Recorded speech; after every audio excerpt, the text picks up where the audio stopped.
Welcome back to AI Brief, episode 66. I'm Amin. And I'm Leah. Get ready for another deep dive into all the latest AI happenings. We're covering everything from emotionally intelligent models to a need for speed with Tencent. And so much more. Honestly, it's a really dynamic landscape out there. There's some intriguing developments that could really signal some big shifts in the AI world. Let's kick things off with OpenAI and their latest and greatest. It's GPT-4.5, codenamed Orion. Largest model yet. But instead of just focusing on crushing all the performance benchmarks, OpenAI is trying something a little bit different this time. They're aiming for a more human feel. So how are they trying to achieve this more human feel? Well, instead of focusing just on pure reasoning capabilities, they've actually shifted to unsupervised learning to train GPT-4.5. What this means is the model's learning from massive data sets, but without explicit instructions. And this allows it to develop a more intuitive understanding of the world and, how we humans interact. So OpenAI's CEO, Sam Altman, said having a conversation with GPT 4.5 actually feels like talking to a thoughtful person. Yeah, it's not just about spitting out facts. It's more about the overall vibe and personality of the interaction. So what are early testers saying about this new model? So far, early testers are reporting that GPT 4.5 excels in tasks like creative writing and offering practical advice, almost like a helpful companion. However, if you're looking for a model to crush those really complex math or science problems, you might want to stick to the older versions, at least for now. Now, there's also the cost factor to consider.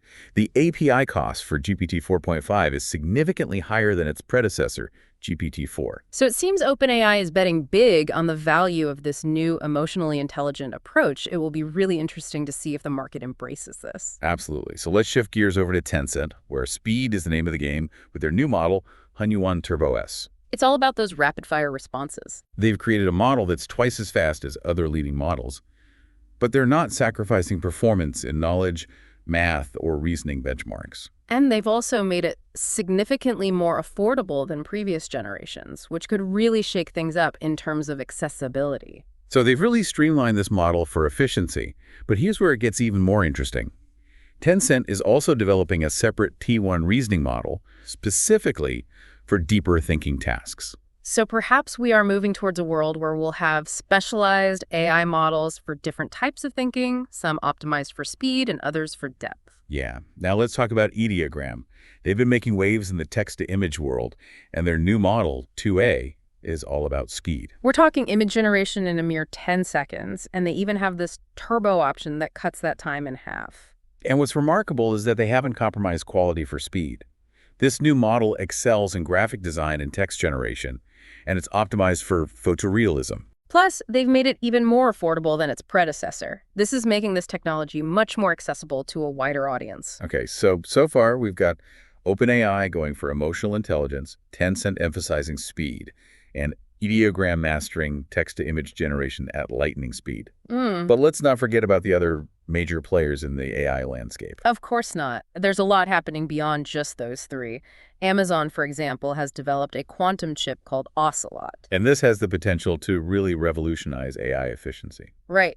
Quantum computing has always faced this hurdle of errors, but Amazon claims that this new chip can reduce errors by a staggering 90%. That's huge. This is a significant leap forward, especially considering Microsoft's recent breakthrough in quantum computing as well. Things are definitely heating up in this area. Absolutely.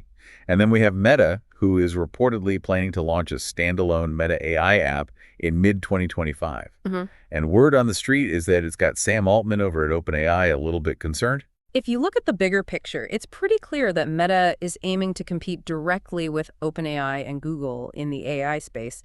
They're even considering paid subscription options for their AI assistant, much like what OpenAI offers with ChatGPT. Now, that's a bold move, considering that Meta's AI assistant is already accessible to over 700 million users through their existing platforms. Yeah. This could really lead to some fierce competition, which is a good thing. It'll drive innovation and accessibility. Right. And speaking of competition, Pika Labs has just upgraded their text-to-video model. They're boasting faster generation times, higher resolution output, and they've even added some new transition and transformation features. Yeah. It's crazy how rapidly this technology is advancing. And if that wasn't enough, Figure, a company focusing on humanoid robots, is accelerating its timeline for bringing these robots into homes. starting with alpha testing later this year. Yeah, and this is directly tied to advancements in AI, especially Figure's recently unveiled Helix AI. A future where robots are just integrated into our everyday lives really isn't that far-fetched anymore. It's pretty mind-blowing to think about. And speaking of integrating AI into our lives, Microsoft Copilot has gotten some significant upgrades, including a dedicated Mac OS. It's now able to work with PDF and text files and has some UI improvements as well. Yeah. AI is becoming more and more seamlessly integrated into the tools that we use every day. And speaking of seamless integration, Meta has introduced its Area Gen 2 glasses. These are research-focused right now, but they're packed with advanced sensors and on-device AI processing. Who knows, maybe someday we'll all be wearing AI-powered glasses. It's like science fiction is coming to life. But while these big companies are grabbing headlines, let's not overlook a really interesting trend that's emerging. Smaller, more specialized AI models and tools. Right. There's a company called Quoto, formerly known as Codium, that just released a 1.5 billion parameter model specifically designed to spot and fix code errors. And get this, it actually outperforms OpenAI's 7 billion parameter equivalent. This really highlights an important point. Bigger isn't always better in the AI world. Sometimes smaller, more focused models can be much more efficient and effective for those really specific tasks. It's almost like a democratization of AI development. It's not just about who has the biggest models anymore. And this trend is extending to the development of tools as well. Take Mark, for example. They've created an AI-powered bookmark. It's like a reading companion. Yeah, it's a simple but clever application of AI to enhance something as traditional as reading. It goes to show that AI has the potential to add value to all sorts of things in our lives. Absolutely. And for those who love to delve into research, U.com has launched a new feature called Advanced Research and Insights, or ARI. Oh, yeah. It's an AI-powered research assistant that analyzes multiple sources and generates professional-level reports with clickable citations, all in under 5 minutes. This is a game changer for students, researchers, or anyone who needs to synthesize information quickly. And it can even turn the data into graphs and charts for easier analysis. Speaking of game changers, the funding landscape in the AI world is absolutely exploding right now. We're seeing massive investments across various industries. Take Tactile, for example. They just raised $54 million for their platform that helps fintech companies monitor and tweak their AI-powered predictive tools. That's a huge amount of capital, and it clearly demonstrates the confidence that investors have in the potential of AI for financial applications. We're also seeing startups like Unique, based in Switzerland, raise significant funding to build AI agents specifically for the finance and insurance sectors.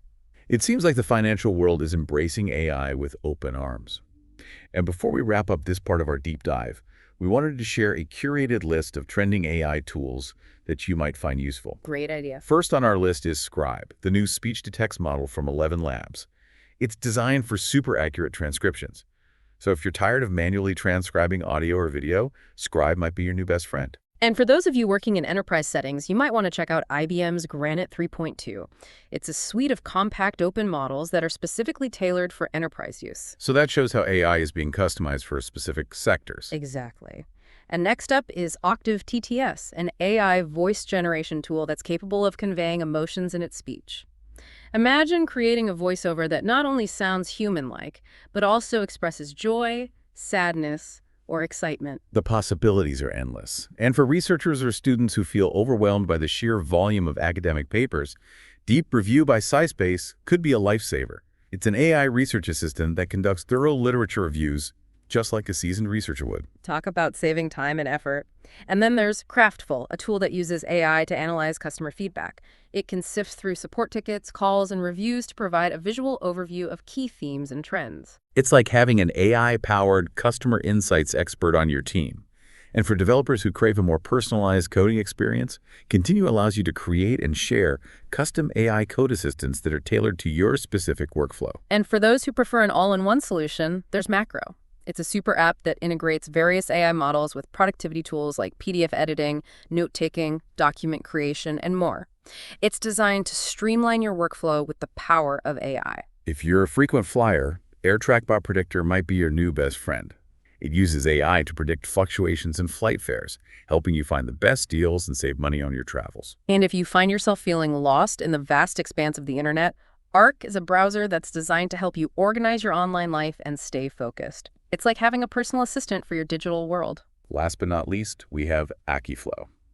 It's a productivity tool for busy professionals that helps you streamline workflows and boost your output. What a collection of AI tools, each offering unique capabilities and addressing very specific needs. It really is.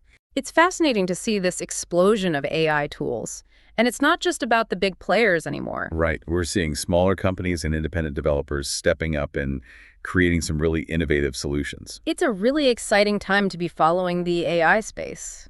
This democratization of AI development is really exciting. It is. It's leveling the playing field and making AI more accessible to a wider range of people and organizations. And it's not just about who can build the biggest models anymore. We're seeing a shift towards smaller, more specialized models that are tailored to very specific tasks. Like Quoto's code-fixing model, which, as you mentioned, actually outperforms a much larger model from OpenAI. Exactly. This suggests that we might be entering an era where efficiency and precision are valued just as much as raw processing power. It's all about working smarter, not harder. Right.